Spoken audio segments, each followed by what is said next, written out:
Après les funérailles de mon mari, je suis allée au premier anniversaire du fils de ma sœur aînée, et elle a annoncé, mon fils est l'enfant de ton mari.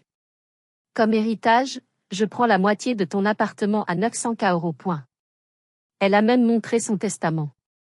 J'ai dit, oh, je vois, et j'ai eu du mal à retirer mon rire. Parce que mon mari. Je m'appelle Aurore. J'ai 34 ans. Je suis analyste de données.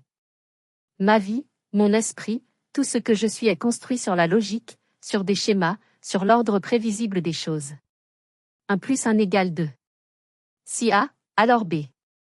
Mais il y a 92 jours, mon système a subi une défaillance catastrophique. Il y a 92 jours, 2208 heures, 132 480 minutes, mon mari, Valentin, est mort. À 36 ans. Une rupture d'anévrisme. Une variable aléatoire, un bug statistique si cruel et si improbable qu'il a tout effacé. Mon monde ordonné s'est effondré. Et aujourd'hui, je suis ici, assise sur une chaise en plastique inconfortable, dans un petit appartement en location à Vaux-en-Velin, qui sent le gâteau trop sucré et les couches. Je suis à la première fête d'anniversaire de Timéo, le fils de ma sœur aînée, Delphine. Je ne ressens rien. Je suis une coquille vide, une base de données corrompue. Je suis venue parce que mes parents m'ont dit, tu dois faire un effort, Aurore. C'est la famille. La famille. Un autre système, lui aussi, profondément défaillant. Je regarde les ballons bleus, j'entends les rires forcés. Chaque son est une agression. Et puis, la voix de Delphine s'élève au-dessus du bruit. Elle a 38 ans, un air faussement tragique qu'elle cultive depuis l'adolescence. Merci à tous d'être venus, dit-elle en tenant Timéo, qui a l'air fiévreux, sur sa hanche. C'est un jour si spécial. Surtout pour ma petite sœur, Aurore. Mon nom. Je lève la tête, mes capteurs d'alerte s'activant faiblement. Aurore, je sais que ces 3 derniers mois ont été un enfer pour toi, continue-t-elle, ses yeux brillants d'une pitié que je ne lui ai jamais demandée.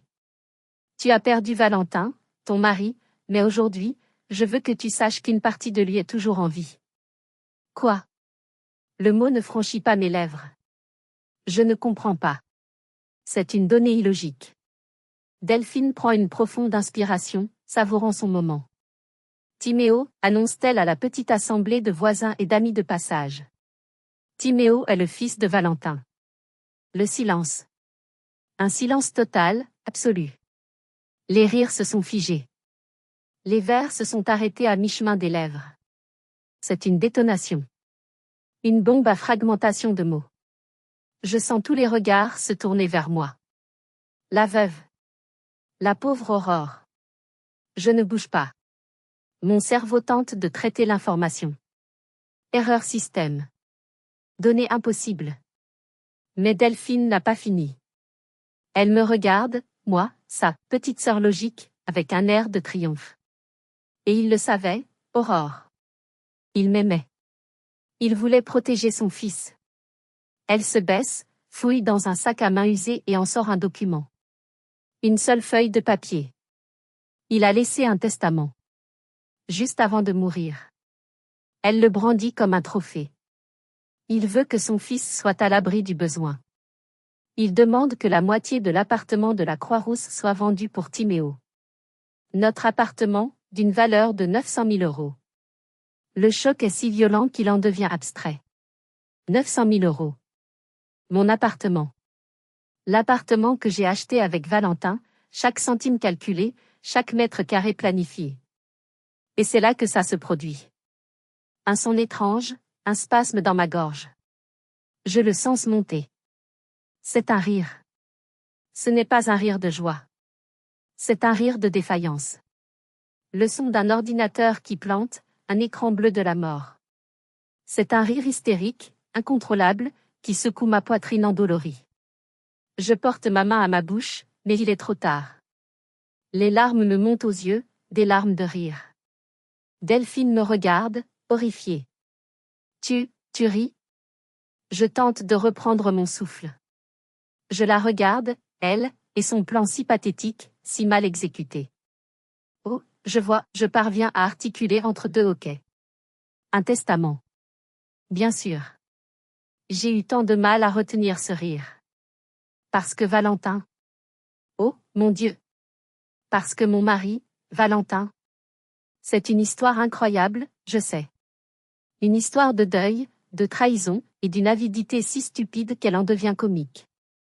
Mais avant d'entrer dans les détails de cette journée, de cette fraude, et de la façon dont mon mari, même mort, avait tout prévu, j'aimerais savoir d'où vous m'écoutez.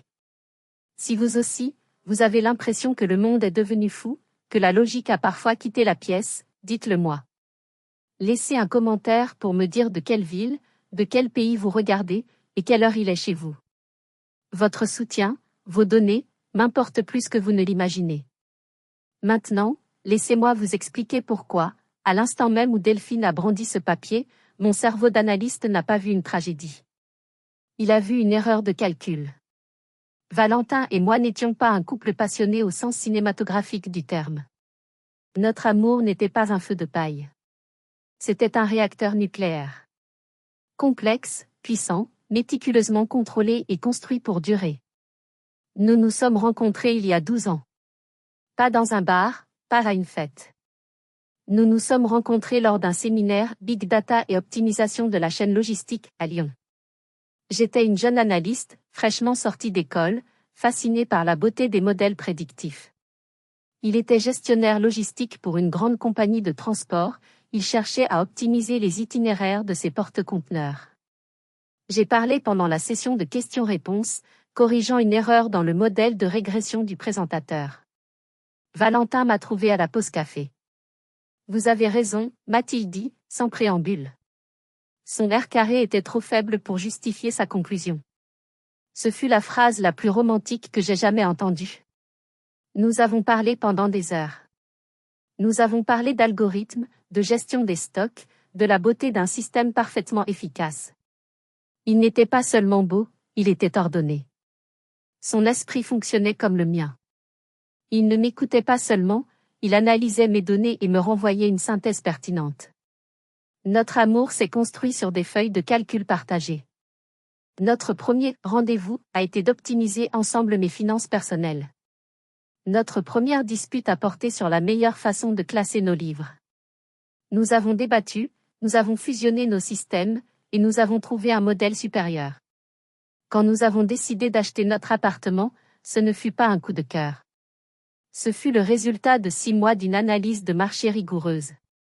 Nous avons choisi cet appartement de 120 mètres carrés à la Croix-Rousse, avec sa vue imprenable sur le Rhône, parce que ses fondamentaux étaient solides. 900 000 €. C'était une somme folle, mais nous avions calculé les mensualités, les charges, le potentiel de plus-value sur 20 ans. C'était notre projet. Notre forteresse de logique. Notre vie était réglée. Il gérait la logistique de la maison, les courses, la maintenance, les contrats. Je gérais les finances et les plans à long terme. Nous étions une équipe. Une unité de traitement de données parfaitement synchronisée. Je me souviens d'une soirée, environ 1 an avant sa mort. Nous planifions un voyage au Japon. Sur son ordinateur portable, il avait un fichier Excel avec les horaires de train, les coûts, les distances. Sur le mien, j'avais une base de données des restaurants, classée par notes, prix et proximité de nos hôtels. Il m'a regardé par-dessus son écran. Tu sais, Aurore, m'a-t-il dit. La plupart des gens trouveraient ça complètement fou. Leur système n'est juste pas optimisé, ai-je répondu. Il a souri. Ce sourire calme, logique, qui me disait que j'étais exactement là où je devais être. Notre monde était parfait. Il était contrôlé, sécurisé, et il fonctionnait. Mais il y avait un bug. Un seul. Une seule requête que notre système n'a jamais réussi à traiter. Une seule donnée manquante qui a créé une faille.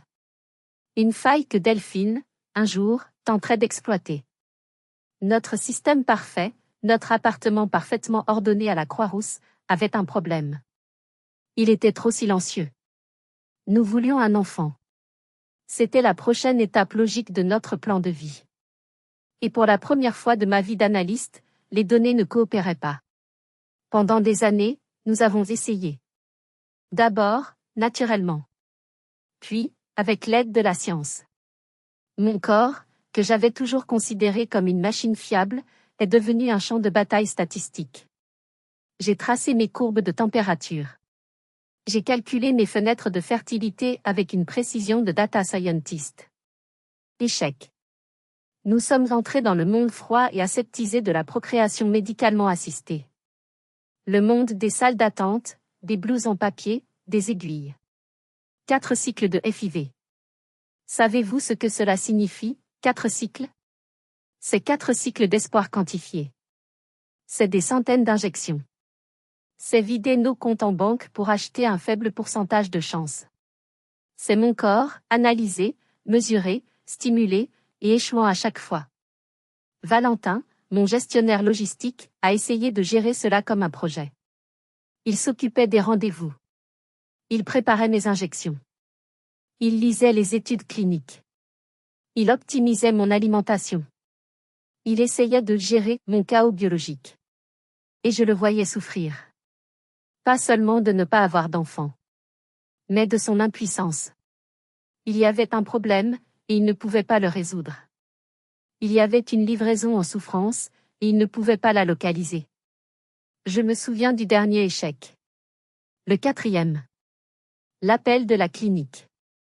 Le « non » habituel, prononcé avec une fausse compassion. J'étais dans la cuisine, le téléphone à l'oreille. Valentin était dans le bureau, il travaillait sur un plan d'urgence pour un cargo bloqué à Singapour. J'ai raccroché. Je n'ai pas pleuré. J'ai juste ouvert mon ordinateur portable et je suis allé dans notre fichier partagé. Il y avait un onglet, Projet bébé. J'ai regardé les chiffres. Les coûts. Les dates. Les pourcentages de réussite déclinants. J'ai cliqué sur l'onglet. Clic droit. Supprimer. Valentin est entré dans la cuisine à ce moment-là. Il a vu mon visage. Il a regardé l'écran. Il a compris. Il n'a rien dit. Il est venu vers moi, m'a prise dans ses bras et m'a serré si fort que j'ai cru que mes os allaient se briser. Et c'est là que j'ai pleuré. Les données sont claires, a-t-il murmuré dans mes cheveux. Cette voix ne fonctionne pas. Mais nous fonctionnons. Et c'est la seule donnée qui compte. Cette nuit-là, nous avons fermé le dossier. Nous avons archivé le rêve. Notre système était redéfini pour 2. Notre appartement resterait silencieux. Notre amour serait notre héritage. C'était une décision logique, mais elle a laissé une cicatrice. Une vulnérabilité. Nous avions accepté notre vie ordonnée et sans enfant. Mais il y avait quelqu'un qui ne pouvait pas l'accepter. Quelqu'un pour qui notre décision n'était pas une tragédie privée, mais une sorte de provocation. Quelqu'un qui voyait notre malheur comme une opportunité. Pour comprendre Delphine, ma sœur aînée de 38 ans, il faut comprendre notre famille. Notre famille est un système, mais un système défaillant, biaisé dès le départ. J'étais Aurore, l'intelligente, Aurore, la raisonnable. Delphine était Delphine, la sensible, Delphine, l'artiste.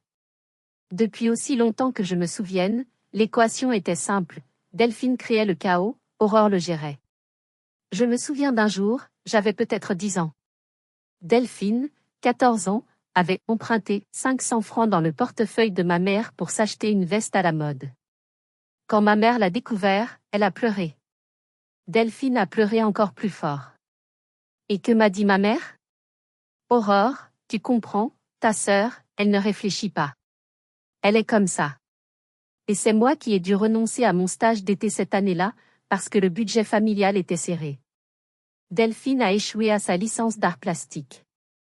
Elle a enchaîné les petits boulots qu'elle quittait avec fracas, accusant ses patrons de ne pas comprendre son génie créatif. Elle a participé à des pyramides de Ponzi, s'est endettée pour des projets qui n'ont jamais vu le jour. Et à chaque fois, mes parents étaient là. Non pas pour la confronter, mais pour la soutenir. Elle est sensible, Aurore. La vie n'est pas facile pour elle. Et moi? J'ai fait mes études. J'ai eu mon diplôme. J'ai trouvé un travail. J'ai rencontré Valentin. J'ai construit ma vie, brique par brique, avec logique et travail. Et à chaque brique que je posais, je voyais la jalousie dans les yeux de Delphine. Pas de l'admiration. De la jalousie pure. Elle ne voyait pas le travail, elle ne voyait que le résultat. L'appartement à 900 000 euros. Mes voyages d'affaires. Ma relation stable avec un homme stable. Elle méprisait ma vie. Tellement ennuyeuse, Aurore. Tellement prévisible. Mais elle convoitait ce que ma vie prévisible m'avait apporté. Et puis, il y a 1 an et demi, l'impensable s'est produit. Delphine, la chaotique, qui ne pouvait pas gérer un compte en banque, est tombée enceinte. Par accident, bien sûr. De Yanis, un videur de boîte de nuit tatoué, avec qui elle était depuis 3 semaines. Quand elle l'a annoncé, j'étais en plein milieu de mon 4e cycle de FIV. La nouvelle m'a frappé comme un poing dans l'estomac. 4 cycles d'enfer médicalisés pour moi. Une nuit d'ivresse pour elle. L'univers, dans son ironie, se moquait de moi. Je l'ai félicité. J'ai souri. J'ai acheté des cadeaux. J'ai été Aurore, la forte. Timéo est né.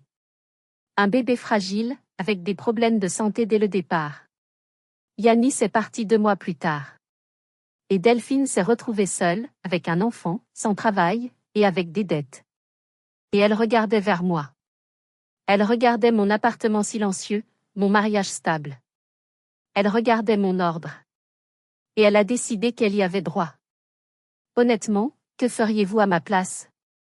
Quand vous avez passé 30 ans à être la personne raisonnable, celle qui doit tout encaisser, tout excuser, parce que vos propres parents ont décidé que vous étiez la forte. Comment réagiriez-vous en sachant que votre sœur, que vous avez soutenue financièrement et émotionnellement, vous envie au point de... Mais j'anticipe. Dites-moi dans les commentaires ce que vous pensez de cette dynamique familiale. Est-ce juste de toujours demander au plus fort de porter le fardeau du plus faible? Quand le faible refuse-t-il d'être aidé et commence-t-il à devenir un prédateur? J'ai essayé d'être une bonne sœur. J'ai vraiment essayé. J'ai envoyé de l'argent pour Timéo. J'ai offert de garder. Mais ce n'était jamais assez. Et j'aurais dû m'en douter. J'aurais dû voir l'attaque venir. Parce que ce n'était pas la première fois que Delphine tentait d'infiltrer mon système. 3 ans avant la mort de Valentin. 1 an avant la conception de Timéo. C'était un jeudi soir. Valentin avait préparé un bœuf bourguignon. Il adorait cuisiner, c'était sa façon de gérer la logistique du week-end. Nous avions invité Delphine. C'était une de mes tentatives périodiques pour maintenir le lien familial, une tâche que je cochais sur ma liste de choses à faire. Le repas était tendu, comme toujours. Delphine avait bu 2 verres de vin avant même l'entrée. Elle se plaignait de son travail, de son propriétaire, de la pluie, de l'univers. Valentin, toujours poli, l'écoutait d'une oreille distraite, tout en vérifiant son plan de charge pour le lendemain. Au milieu du repas, mon téléphone professionnel a sonné. Urgence. Un serveur de notre client principal à Toulouse avait planté. J'étais la seule analyste d'astreinte. Désolé, ai-je dit, je dois prendre cet appel. C'est important. Je reviens tout de suite. Je me suis isolée dans le bureau. L'appel a duré 20 minutes. 20 minutes pendant lesquelles j'ai diagnostiqué un problème de base de données, écrit un patch, et sauvé la nuit de mon client. 20 minutes pendant lesquelles, de l'autre côté de la porte, mon propre système subissait une tentative d'intrusion. Quand je suis revenue au salon, l'atmosphère avait changé. La musique était plus forte. Delphine avait ri aux éclats. Elle s'était déplacée. Elle n'était plus sur sa chaise, elle était assise sur le canapé, très près de Valentin. Beaucoup trop près. Sa main était sur son genou. Valentin avait l'air piégé. Il avait ce regard que je connaissais, le regard de quelqu'un qui fait face à un problème logistique insoluble. « Ah, te voilà, Aurore » s'est écriée Delphine, sa voix pâteuse. « On parlait de toi. » Je disais à Valentin à quel point tu es sérieuse. J'ai souri froidement. L'incident est géré. Le reste de la soirée a été court. Delphine a soudain eu mal à la tête et a demandé à Valentin de lui payer un taxi. Il l'a fait, juste pour qu'elle parte. Dès que la porte s'est fermée, un silence s'est installé. « Aurore » a dit Valentin, en se frottant les tempes. Nous avons un problème. Il ne m'a jamais rien caché. C'était notre règle d'or. Transparence totale des données. Il m'a raconté. À la seconde où j'avais quitté la pièce, Delphine avait changé. Elle s'était rapprochée, lui avait rempli son verre. Elle a posé sa main sur ma cuisse, m'a dit Valentin, le dégoût dans la voix. Elle m'a dit que je méritais mieux qu'une petite coincée qui préfère ses ordinateurs à son mari. Elle m'a dit que j'avais besoin d'une vraie femme, une femme mûre qui saurait s'occuper de moi. Et puis, elle a essayé de m'embrasser. Mon sang s'est glacé. Je l'ai repoussé immédiatement, a continué Valentin. Je lui ai dit qu'elle était ma belle-sœur, la sœur de ma femme, et qu'elle me dégoûtait. Je lui ai dit de ne plus jamais me toucher. Il m'a regardé, l'air grave. Aurore, elle n'est pas seulement jalouse. Elle est destructrice. C'est une intrusion. C'est un comportement à risque. Valentin, mon gestionnaire logistique, avait identifié une menace dans notre système. Ce soir-là, il a bloqué le numéro de Delphine de son téléphone. Nous avons convenu d'une nouvelle règle, ne plus jamais être seul avec elle. Nous avons érigé un pare-feu. Nous pensions que ce pare-feu était suffisant. Nous pensions que le problème était contenu. Nous avions tort. Et la vie, dans son ironie cruelle, allait bientôt nous donner les moyens de prouver à quel point Delphine avait tort, mais d'une manière que nous n'aurions jamais pu anticiper. 6 mois après cet incident. Il y a 2 ans et demi. Loin du drame de Delphine, la vie réelle a frappé. Valentin avait une vieille blessure de l'époque où il jouait au rugby à l'université. Un plaquage qui l'avait marqué. Cette douleur, qu'il gérait depuis des années, s'est soudainement aggravée. Après une série d'examens, le diagnostic est tombé, une varicocèle sévère. Une dilatation des veines. C'était douloureux, et le médecin a été clair, il fallait opérer pour éviter des complications. L'opération s'est bien passée. Valentin était en convalescence. Mais le chirurgien nous a demandé un entretien de suivi. Valentin, a-t-il dit, en regardant ses notes. L'opération a été un succès. Cependant, la zone était plus endommagée que nous le pensions. Pour être tout à fait franc, pour éviter des problèmes de santé bien plus graves à l'avenir, des risques de récidive ou pire, je vous recommande fortement une vasectomie. Nous nous sommes regardés. C'était il y a 2 ans et demi. Nous avions officiellement arrêté les FIV depuis 1 an. Notre projet bébé était fermé et archivé. Le silence dans notre appartement était devenu notre norme. Pour nous, ce n'était même pas une décision difficile. C'était une décision logique. C'était une mesure de santé préventive. Une simple procédure de maintenance du système. 1 semaine plus tard, Valentin subissait l'intervention. Nous n'en avons parlé à personne. Pourquoi l'aurions-nous fait? Après des années de questions indiscrètes sur notre infertilité, sur notre vie privée, nous avions appris à protéger notre périmètre. Et c'est là que mon mari, mon incroyable et prévoyant Valentin, a fait le lien. Quelques semaines après sa convalescence complète, il était assis à son bureau, en train de mettre à jour notre fichier de documents importants. Aurore, m'a-t-il appelé. Je pense à Delphine. J'ai levé les yeux de mon ordinateur. Quoi? Pourquoi? Elle est instable. C'est un risque non géré. Elle a tenté d'infiltrer notre système 1 fois. Elle réessayera. Je ne voyais pas le rapport. Nous avons besoin d'un pare-feu légal, a-t-il dit. J'ai vu ce dont elle est capable. Sa jalousie est irrationnelle. La semaine suivante, il a pris rendez-vous avec Maître Bernard, notre notaire et avocat de famille.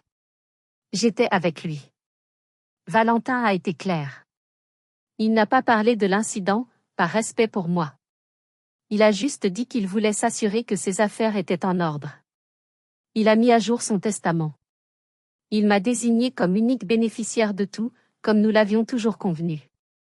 Mais il a fait plus. Il a demandé à son chirurgien une attestation médicale détaillée, sous pli scellé. Il a fait certifier les résultats des tests post-opératoires, ce qui confirmait son infertilité totale. Et il a loué un coffre-fort commun à notre agence BNP Paribas.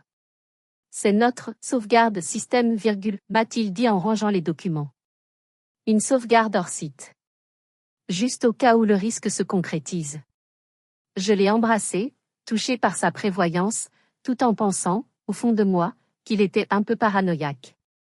Il n'était pas paranoïaque. Il était prévoyant. Il était un gestionnaire logistique. Il planifiait pour la pire des éventualités. Timéo est né 1 an plus tard. Valentin est mort 1 an après ça. La vasectomie de Valentin a eu lieu il y a 2 ans et demi. Timéo a 1 an. Mon mari était stérile depuis 1 an et demi avant que mon neveu ne soit conçu. C'est pour cela que je riais. Ce n'était pas un drame. C'était une farce. Et Delphine venait de se ridiculiser de la manière la plus spectaculaire possible. Le rire s'est coincé dans ma gorge. Je suis toujours à la fête. Delphine me regarde, son visage passant de la confusion à la fureur. Tu trouves ça drôle? Valentin est mort et tu ris. Non, dis-je, reprenant enfin le contrôle. Ma voix est froide. Glaciale. Ce n'est pas drôle, Delphine. C'est pathétique. Je regarde la petite assemblée. Mes parents ont l'air de vouloir disparaître sous terre. Cécile, l'amie de Delphine, la témoin, regarde ses chaussures avec une intensité soudaine. Je me lève. Le silence est absolu. Mon cerveau d'analyste a fini de traiter le choc initial. Il est passé en mode réponse à l'incident. Delphine, dis-je calmement. Tu viens de faire une déclaration publique très grave. Et tu as brandi un document que tu prétends être un testament. Je m'approche d'elle. Je ne la quitte pas des yeux. Tu accuses un mort d'infidélité. Tu m'accuses, moi, sa veuve, de, je ne sais même pas quoi. Et tu le fais le jour de l'anniversaire de ton fils. C'est la vérité, crie-t-elle, surjouant l'indignation pour la galerie. Il aimait son fils. Assez. Mon mot est un coup près. Tu as choisi de rendre cela public. Très bien. Mais ce n'est pas ici que ça va se régler. Je regarde le papier qu'elle tient toujours. Ce testament, garde-le précieusement. Je suis sûr qu'un expert en graphologie sera ravi de l'examiner. Je me tourne vers Cécile. Et Cécile, j'espère que tu es consciente de ce que signifie un faux témoignage sous serment. Parce que c'est là que nous allons. Je reprends mon sac. Je suis désolée que cette fête soit gâchée, dis-je aux invités. Visiblement, ma sœur traverse une crise. Je me dirige vers la porte. Delphine, je me retourne une dernière fois. Ne m'appelle pas. N'essaie pas de me contacter. Tu auras des nouvelles. De Maître Bernard. Mon avocat. Je sors. Je descends les escaliers de l'immeuble HLM, l'odeur de chou-fleur et d'eau de javel me piquant les narines. Je pousse la porte d'entrée. L'air frais de Lyon me frappe le visage. Je marche calmement, en serrant mes clés, jusqu'à ma voiture, garée à 2 rues de là. Je n'accélère pas le pas. Je suis une analyste. Je suis méthodique. J'ouvre la portière. Je m'assieds. Je ferme la porte. Le silence. Mon espace contrôlé. Et là, enfin, seul dans l'habitacle de ma voiture, je m'effondre. Pas de rire, cette fois. Le barrage cède. Je pleure. Je pleure pour Valentin. Je pleure parce qu'il n'est pas là pour me défendre. Je pleure parce que même dans mon deuil, ma famille, ma propre sœur, trouve le moyen de m'attaquer. Je pleure de rage. Elle n'a pas seulement menti. Elle a utilisé son fils malade. Elle a sali la mémoire de l'homme que j'aime. Elle a essayé de me voler mon foyer, ma sécurité, le dernier bastion de l'ordre qu'il me reste. Les larmes durent 10 minutes. Je regarde l'horloge du tableau de bord. 15h32. Je sors un mouchoir. Je sèche mes larmes. Je redresse mon rétroviseur. Je me regarde. La veuve éplorée a disparu. À sa place, il y a une femme que Delphine ne connaît pas. Une femme froide. Une femme logique. Une femme qui vient de recevoir toutes les données nécessaires pour lancer une contre-offensive. Mon deuil devra attendre. J'allume le moteur. Ma première destination n'est pas la maison. Ma première destination est la BNP Paribas. Il est temps d'accéder à la sauvegarde système. Si vous êtes arrivé jusqu'ici, laissez un commentaire pour nous dire ce que vous auriez fait à la place d'OP. Vous pouvez aussi écrire simplement le chiffre 1 pour montrer que vous suivez encore. Et dites-nous, vous regardez cette histoire depuis quelle région ou quel pays? Le samedi après-midi, la BNP Paribas de la place des terreaux est généralement calme. Mais je n'allais pas à un guichet. J'ai appelé le directeur de l'agence sur sa ligne privée, un contact que Valentin avait cultivé pendant des années. Monsieur Dubois. C'est Aurore. La femme de Valentin. Ma voix était neutre. J'ai besoin d'accéder à notre coffre-fort. Maintenant. Il y a eu une hésitation. Il est 15h45. Madame, la salle des coffres ferme à 16h. J'arrive dans 10 minutes. Veuillez préparer l'accès. J'ai raccroché. Quand je suis arrivé, Monsieur Dubois m'attendait. Il avait l'air d'un homme qui avait été forcé de sauter son goûter. Il m'a adressé ses condoléances, que j'ai balayées d'un signe de tête. La salle des coffres, s'il vous plaît. Il m'a conduite en silence. Le long couloir moquetté. La porte blindée. Le rituel des 2 clés. Ma clé. La sienne. Le bruit lourd du métal. Il m'a laissé seul dans la petite pièce stérile, avec la boîte de métal posée sur la tablette. Mes mains ne tremblaient pas. J'ai soulevé le couvercle. Et à l'intérieur, c'était Valentin. Son ordre. Sa logique. Son amour. Pas de désordre. Pas de vieux bijoux ou de souvenirs inutiles. Juste une série de chemises cartonnées, méticuleusement étiquetées avec son 10 mots. Chemise 1, juridique, testament, original, notarié, Maître Bernard, chemise 2, médicale, Valentin, confidentiel, chemise 3, appartement, titre D, propriété, chemise 4, risque, D. Risque, D. Mon cœur a manqué un battement. D, comme Delphine. J'ai ouvert cette chemise en premier. À l'intérieur, des impressions. Les captures d'écran des messages qu'elle lui avait envoyés il y a 3 ans. Des messages que j'avais refusé de relire. Il les avait gardés. J'ai ouvert la chemise 1. Le testament officiel.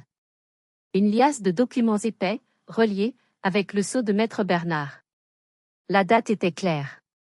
D'il y a 2 ans. J'ai ouvert la chemise 2. Le dossier médical. Une lettre scellée du chirurgien. Le compte-rendu opératoire. Et le résultat du spermogramme post-opératoire. Je l'ai lu. Résultat, azospermie. Absence totale de spermatozoïdes. Et puis, au-dessus de tout, une seule enveloppe blanche. Une enveloppe que je n'avais jamais vue.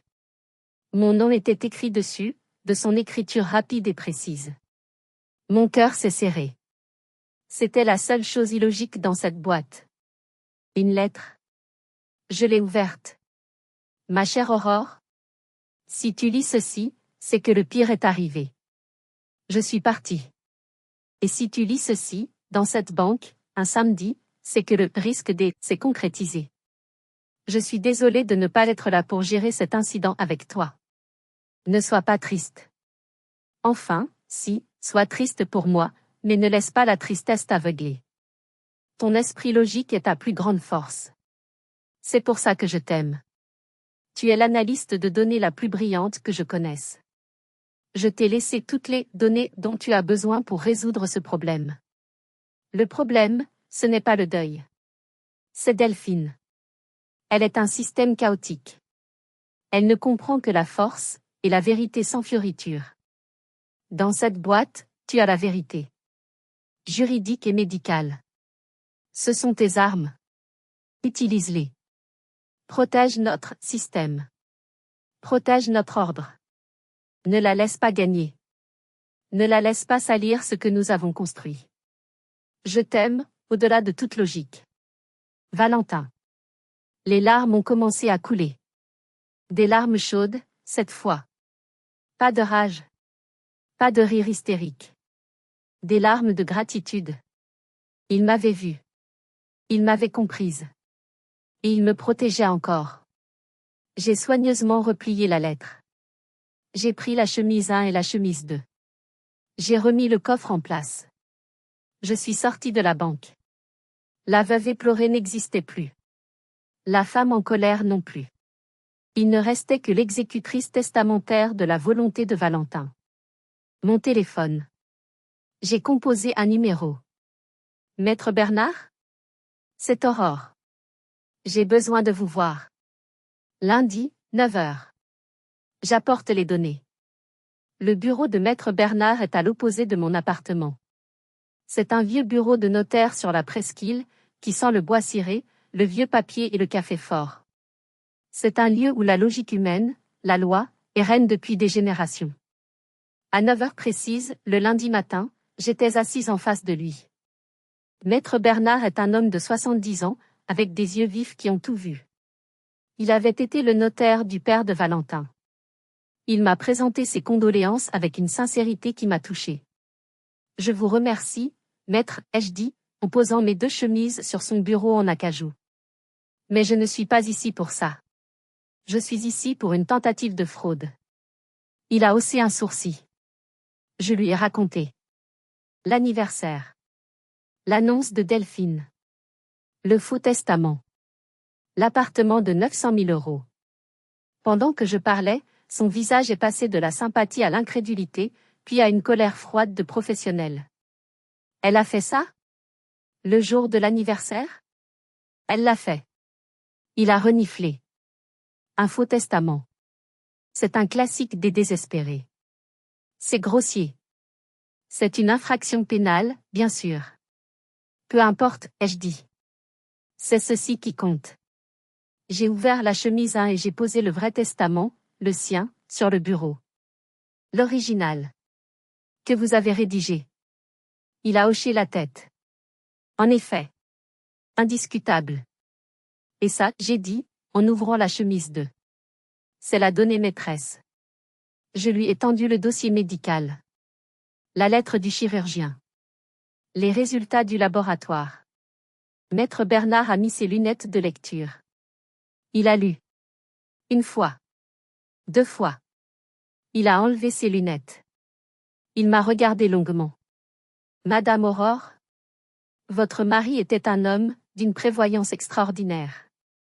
Il était gestionnaire logistique, ai-je simplement dit. Il détestait les risques non maîtrisés. Maître Bernard s'est levé. Il a fait les 100 pas, c'est parfait. D'un point de vue juridique, c'est une affaire classée en 10 secondes. La preuve médicale est irréfutable. Le faux testament sera écarté. Votre sœur n'a rien. 0. Je sais, ai-je dit. Il s'est arrêté. Mais, vous n'êtes pas venu ici juste pour me montrer ça. Vous êtes venu pour une contre-attaque. N'est-ce pas? Je suis venu pour comprendre, ai-je dit. Mon cerveau d'analyste a besoin de comprendre. Nous avons les « quoi ». Il me manque le « pourquoi ». Pourquoi maintenant? Pourquoi cette fraude si désespérée, si facile à démanteler? Maître Bernard a souri. Un sourire fin. Vous avez raison. Pour neutraliser un adversaire, il faut comprendre son mobile. La loi, c'est bien. Mais la motivation, c'est tout. Il a attrapé son téléphone. Nous avons besoin de données que nous n'avons pas. J'ai un ami. Un ancien policier. Didier. Il est très doué pour trouver des données que les gens préfèrent cacher. Pendant que Maître Bernard appelait Didier, mon propre téléphone a vibré. Un numéro masqué. J'ai ignoré. Il a vibré à nouveau. Et encore. Puis un message. De ma mère. Aurore, Delphine est dévastée. Elle pleure. Elle dit que tu l'as menacée. S'il te plaît, appelle-moi. Il faut régler ça en famille. J'ai éteint le téléphone. 2 jours plus tard, mon téléphone a sonné à nouveau. C'était mon gestionnaire de compte à la BNP. Madame Aurore, juste une vérification de sécurité. Nous avons eu un appel étrange ce matin. Mon sang s'est glacé. Quel genre d'appel? Une femme. Elle s'est présentée comme vous. Elle pleurait. Elle disait qu'elle avait perdu ses accès, qu'elle était veuve et perdue, ce sont ses mots, et qu'elle avait besoin d'un transfert urgent de 5 000 € vers un nouveau compte. Elle a usurpé mon identité? Elle a essayé, dit-il. Mais elle n'avait pas la réponse à votre question de sécurité. Laquelle? Le nom de votre premier algorithme, dit-il, un peu gêné. Delphine. Ce n'était plus de la jalousie. Ce n'était plus une arnaque pathétique. C'était une tentative de fraude active. Un délit. Quand j'ai raccroché, Maître Bernard a appelé. Aurore. Didier a terminé. Vous devriez venir. Le rapport de Didier était sur le bureau. Ce n'était pas long. Mais c'était brutal. Donnée 1, Delphine était endettée à hauteur de 90 000 €. Prêt à la consommation. Dette de loyer. Donnée 2, Yanis, le père de Timéo, était parti à Marseille. Il ne payait pas de pension. Donnée 3, Timéo avait une malformation cardiaque. Il avait besoin d'un suivi coûteux, non entièrement couvert. Donnée 4, la plus urgente, Delphine avait reçu un avis d'expulsion. Elle avait 2 semaines pour payer 6 mois de loyer, soit 4 800 €, ou se retrouver à la rue avec son fils. 4 800 €. Elle avait tenté de me voler 5 000 € ce matin. Le mobile est là, dit Maître Bernard. C'est le désespoir. Ce n'est pas du désespoir, ai-je dit, ma voix si froide qu'elle m'a surprise moi-même. C'est une attaque. Elle est acculée, alors elle tente de dévorer ce qui est à moi. J'ai regardé Maître Bernard. Préparer les documents. Une mise en demeure. Et préparer une plainte pour tentative de fraude, faux et usage de faux, et usurpation d'identité. Et vous allez faire quoi avec ça? Je vais présenter mes conclusions, ai-je dit. Il est temps de montrer à ma sœur ce qu'est une analyse de risque. Je n'allais pas la voir chez elle. Je n'allais pas chez mes parents. J'ai choisi le terrain. Neutre. Froid. Logique. Mon appartement. Mon sanctuaire. Ma forteresse de 900 000 €. Je lui ai envoyé un seul message, mon appartement. Demain. 14 h, seul.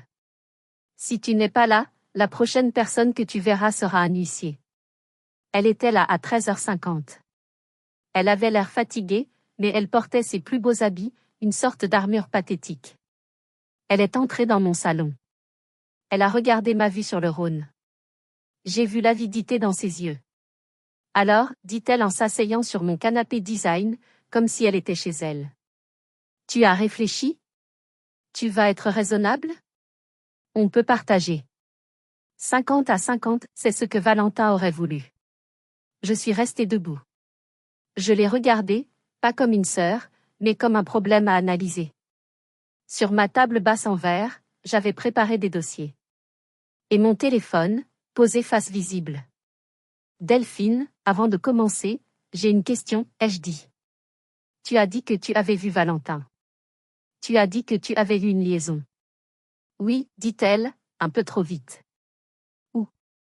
Quoi? Où aviez-vous cette liaison? Dans quel hôtel?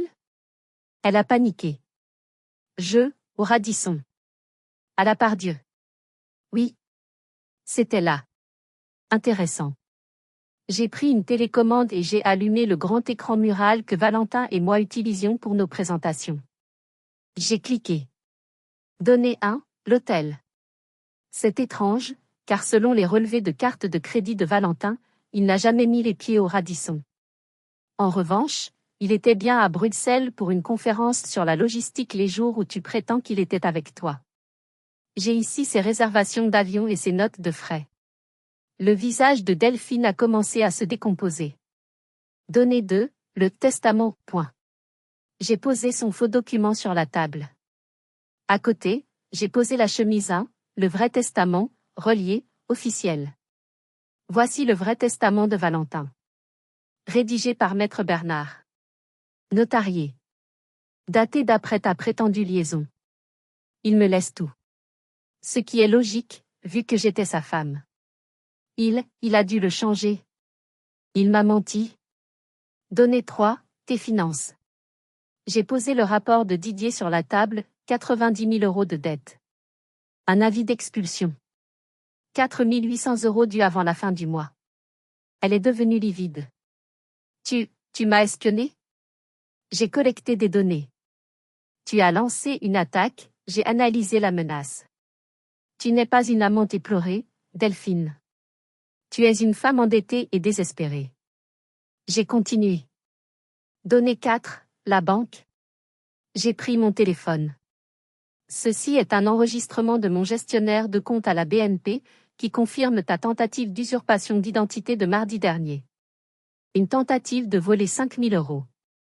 C'est un délit pénal. Elle s'est levée d'un bond. Tu n'as rien. C'est ta parole contre la mienne. Valentin m'aimait. Timéo est son fils. Je l'ai regardé. Le moment était venu. Donnée 5. La donnée maîtresse, Delphine. La seule qui compte vraiment.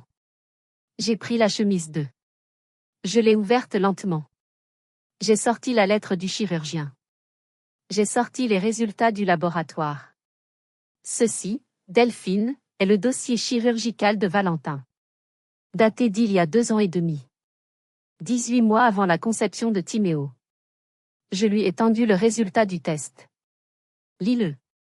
Lis le mot en bas. Azoospermie. Ça veut dire 0. Rien. Mon mari, Valentin, a subi une vasectomie.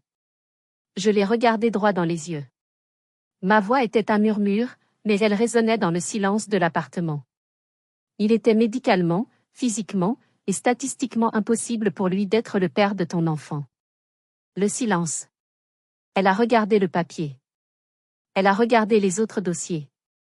Son visage s'est tordu. Et puis, elle a craqué. Mais ce ne furent pas des larmes de remords. Ce ne furent pas des excuses. Ce fut de la rage. Une rage pure, narcissique. Ce n'est pas juste, a-t-elle hurlé.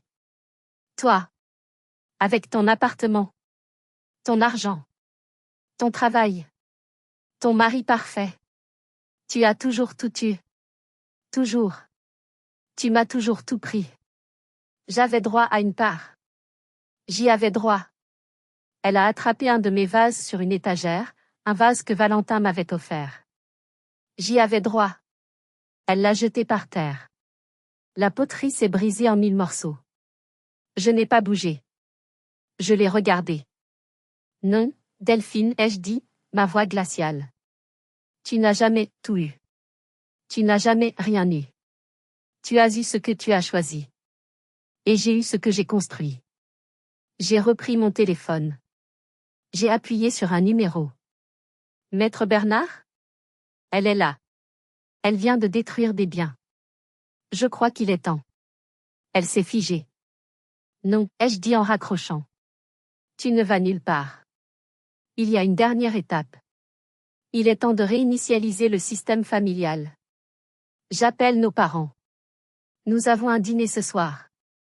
Le dîner chez mes parents a été la chose la plus difficile que j'ai jamais faite. Plus difficile que les FIV. Plus difficile que l'enterrement. Je les avais convoqués. C'est le mot. Soyez chez vous à 19 h. J'amène Delphine. Et j'amène des documents. Nous devons parler. Quand nous sommes arrivés, l'air était électrique. Ma mère avait fait un rôti. L'odeur de la normalité, une tentative pathétique de couvrir la puanteur de la situation. Nous nous sommes assis à la table de la salle à manger. Delphine, vaincue, pleurait silencieusement. Mes parents me regardaient avec un mélange de peur et de reproche. Aurore, qu'est-ce que c'est que cette histoire, a commencé mon père. Ta sœur est... Silence, ai-je dit. J'ai posé mon téléphone au milieu de la table. J'ai appuyé sur enregistrer. Aurore, qu'est-ce que tu fais, a dit ma mère, alarmée. Je documente. C'est ce que je fais. C'est la nouvelle règle. Plus de secrets. Plus de on dit. Uniquement des faits enregistrés. J'ai regardé Delphine. Tu as quelque chose à dire à papa et maman. Delphine a reniflé. Elle a regardé son assiette vide. J'ai menti, a-t-elle marmonné. Plus fort, ai-je ordonné. J'ai menti, a-t-elle crié. Timéo n'est pas le fils de Valentin. Le testament était un faux. J'ai tout inventé. Le silence. Et puis, la réaction. La réaction que j'attendais. La réaction qui, j'en suis sûre maintenant, est la racine de tout le problème. Ma mère n'a pas regardé moi, la victime. Elle n'a pas regardé mon père, le témoin. Elle s'est levée. Elle a contourné la table. Et elle a pris Delphine dans ses bras. Oh, ma chérie, a-t-elle pleuré. Pourquoi? Pourquoi n'as-tu rien dit? Tu es tellement endettée. On t'aurait aidé. Tu n'avais pas besoin de faire cette chose stupide. Elle s'est retournée vers moi, ses yeux pleins de larmes et de reproches. Aurore, ne sois pas dure avec elle. Tu vois bien qu'elle est désespérée. Elle a un enfant malade. Et là, j'ai explosé. Pas de larmes. Pas de cris. Juste une colère froide, analytique, qui venait du plus profond de mes 34 années d'existence. J'ai tapé du poing sur la table. Le rôti a sursauté. Ça suffit. Ma mère s'est figée. Le problème, dis-je en la pointant du doigt, ce n'est pas Delphine. Elle n'est que le symptôme. J'ai regardé mon père, qui regardait ses mains. Le problème, maman, c'était oui. C'est vous deux. Toute ma vie, ma voix a commencé à trembler, mais j'ai continué. Toute ma vie, j'ai entendu la même chose. Aurore, tu es plus forte. Aurore, tu comprends. Aurore, tu es raisonnable. Aurore, tu dois aider ta sœur. Savez-vous ce que ça coûte, d'être la forte? Savez-vous à quel point c'est épuisant? Pendant que je travaillais, que je construisais, que je pleurais en silence mes propres échecs, je devais aussi gérer les siens. Votre aide, j'ai dit en regardant ma mère, votre incapacité à lui fixer des limites, votre indulgence, c'est ça qui a créé ce monstre. Vous lui avez appris que ses actions n'avaient pas de conséquences. Vous lui avez appris que peu importe ce qu'elle faisait, la forte Aurore serait là pour payer, pour réparer, pour pardonner. Elle a essayé de me voler, maman. Elle a tenté d'usurper mon identité. Elle a sali la mémoire de mon mari alors que je suis en deuil. Et ta seule réaction, c'est de la prendre dans tes bras? Pour la première fois de ma vie, mes parents m'ont regardé. Vraiment regardé. Ils ont vu la douleur et la rage que la forte avait cachée pendant 34 ans. Mon père a pâli. Ma mère a reculé, comme si je l'avais frappée. Je me suis rasseyée. Voici ce qui va se passer maintenant. C'est la réinitialisation du système de cette famille. J'ai sorti la liasse de documents préparés par Maître Bernard. 1. Je ne porterai pas plainte. J'ai regardé Delphine avec mépris. Pas à cause de toi. À cause de Timéo. Il est innocent. Il est malade. Il n'a pas besoin d'une mère en prison. Maître Bernard va classer la plainte, sous condition. 2. La dette. Je ne vais pas payer tes 90 000 euros. Mais je ne vais pas te laisser, toi et ton fils, à la rue. Je vais créer un fonds fiduciaire pour Timéo. Géré par Maître Bernard. Il couvrira ses frais médicaux et un loyer décent. Tu ne toucheras jamais un seul centime de cet argent. C'est pour ton fils. 3. Delphine, tu vas suivre une thérapie. Et une consultation de gestion de dette. C'est non négociable. Tu trouveras un travail stable. N'importe lequel. C'est la condition pour le fonds fiduciaire. Et 4. J'ai regardé mes parents. Vous arrêtez de la financer. Vous arrêtez de trouver des excuses. Vous la laissez faire face aux conséquences de ses choix. C'est la seule façon pour elle d'apprendre. J'ai repris mon téléphone. J'ai arrêté l'enregistrement. C'est la nouvelle logique de cette famille. Soit vous l'acceptez, soit vous en sortez. C'est clair? Cette nuit-là, l'ancien système familial est mort. Je ne savais pas ce qui allait le remplacer, mais au moins, celui-ci serait construit sur la vérité. 1 an s'est écoulé. 365 jours. 8760 heures. Je suis assise dans mon bureau, dans mon appartement à la Croix-Rousse. Le soleil du matin filtre à travers les fenêtres, illuminant la poussière qui danse. C'est calme. C'est mon ordre retrouvé. Le deuil de Valentin est toujours là. C'est une donnée de fond, une variable constante dans toutes mes équations. Mais ce n'est plus un chaos. C'est une tristesse douce, une présence. Le système que j'ai mis en place ce soir-là, chez mes parents, fonctionne. Le fonds fiduciaire de Timéo paie les meilleurs cardiologues pédiatriques de Lyon. Sa santé s'améliore. C'est un petit garçon joyeux, qui ne saura jamais le chaos qui a entouré sa première année. Je le vois de temps en temps. Je suis sa tante. C'est une donnée simple. Delphine. Elle suit sa thérapie. Apparemment, elle y apprend beaucoup de choses sur la jalousie fraternelle et le trouble de la personnalité narcissique. Elle a trouvé un travail. Réceptionniste dans un cabinet médical. Elle rembourse ses dettes, 100 € par mois. C'est un début. Notre relation est procédurale. Nous échangeons des données sur Timéo. Des emails polis. Des SMS courts. Timéo a RDV chez le médecin. OK. Fonds prévenu. Il n'y a pas de chaleur, pas de pardon. Peut-être qu'il n'y en aura jamais. Mais il y a une correction. Mes parents. Ils apprennent. C'est difficile pour eux de ne pas aider Delphine, mais ils voient qu'elle commence enfin à se tenir debout par elle-même. Notre relation est en reconstruction. Basée sur une nouvelle honnêteté, fragile mais réelle. Il ne m'appelle plus la forte. Il m'appelle juste Aurore. C'est un progrès. Et moi? J'ai transformé mon chagrin en quelque chose d'efficace. J'ai utilisé une partie de l'assurance vie de Valentin pour créer une petite bourse d'études à l'Université de Lyon. La bourse Valentin, pour les étudiants en gestion logistique. Transformer le deuil en un système efficient. Je suis toujours une analyste de données. Mais mon jeu de données est plus large maintenant. Il inclut le chagrin, la trahison, la résilience. Valentin m'a appris que le véritable amour, ce n'est pas seulement des fleurs et des dîners. C'est de la préparation. C'est de la gestion des risques. C'est de construire un système si solide qu'il protège l'autre même après votre départ. Il m'a laissé un dernier cadeau, la preuve que notre amour logique, notre amour basé sur des feuilles de calcul et des plans optimisés, était plus fort et plus romantique que n'importe quelle passion chaotique. Il était un pare-feu.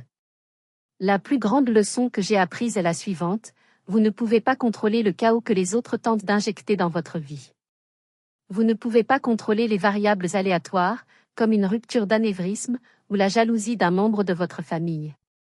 Mais vous pouvez, et vous devez, contrôler votre propre système. Vous devez construire vos pare-feux. Vous devez protéger vos données. Merci d'avoir écouté mon histoire. C'était difficile de partager cela, de revisiter cette trahison financière et émotionnelle. Mais je sais que je ne suis pas la seule à avoir dû faire face à des drames familiaux compliqués, où l'argent, le deuil et la jalousie créent un cocktail toxique. Avez-vous déjà dû réinitialiser le système avec votre propre famille? Avez-vous déjà été la personne forte jusqu'au point de rupture? Comment avez-vous établi vos pare-feux pour vous protéger? Partagez vos expériences et vos réflexions dans les commentaires ci-dessous. Si cette histoire a résonné en vous, si vous comprenez ce combat entre l'ordre et le chaos, merci de laisser un like et de vous abonner pour plus d'histoires sur la complexité des relations humaines et sur la façon de survivre quand la logique est attaquée. Merci d'avoir été là. Et rappelez-vous, soyez logique, soyez préparés, et protégez votre système.